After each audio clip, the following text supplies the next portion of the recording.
സ്വർണ്ണമുട്ടയിടുന്ന താറാവ്. പണ്ട് പണ്ട് ഒരു ഗ്രാമത്തിൽ ദരിദ്രനായ ഒരു കർഷകൻ ഉണ്ടായിരുന്നു.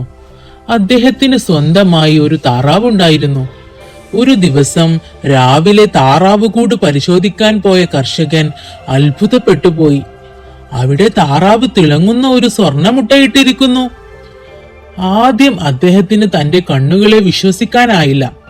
അദ്ദേഹം ആ മുട്ട ചന്തയിൽ കൊണ്ടുപോയി വിറ്റു. അതിന് ധാരാളം പണം ലഭിച്ചു. പിറ്റേ ദിവസവും താറാവ് ഒരു സ്വർണ്ണമുട്ട കൂടിയിട്ടു. അങ്ങനെ ദിവസവും ഓരോ സ്വർണ്ണമുട്ട വീതം താറാവ് നൽകാൻ തുടങ്ങി.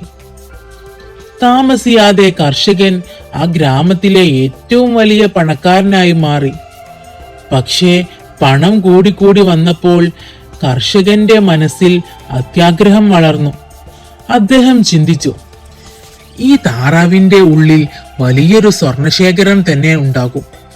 ദിവസവും ഓരോ മുട്ടക്കായി കാത്തിരിക്കുന്നതിന് പകരം ഒറ്റയടിക്ക് താറാവിനെ കൊന്ന് ഉള്ളിലുള്ള സ്വർണമെല്ലാം എടുത്താലോ? എനിക്ക് പെട്ടെന്ന് ലോകത്തിലെ ഏറ്റവും വലിയ പണക്കാരനാകാം. അത്യാഗ്രഹം മൂത്ത കർഷകൻ ഒരു കത്തിയെടുത്ത് പാവം താറാവിനെ കൊന്നു.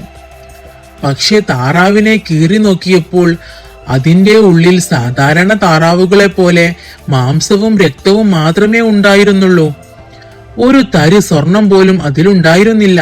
തന്റെ വിഡ്ഢിത്തം ഓർത്ത കർഷകൻ പൊട്ടിക്കരഞ്ഞു. ദിവസവും ലഭിച്ചിരുന്ന സ്വർണമുട്ടയും നഷ്ടപ്പെട്ടു. തന്റെ പ്രിയപ്പെട്ട താറാവും ഇല്ലാതായി. അമിതമായ അത്യാഗ്രഹം ആപത്താണ്. കയ്യിലുള്ളതിൽ തൃപ്തിപ്പെടാതെ കൂടുതൽ നേടാൻ ആഗ്രഹിച്ചാൽ ഉള്ളതുകൂടി നഷ്ടപ്പെടും.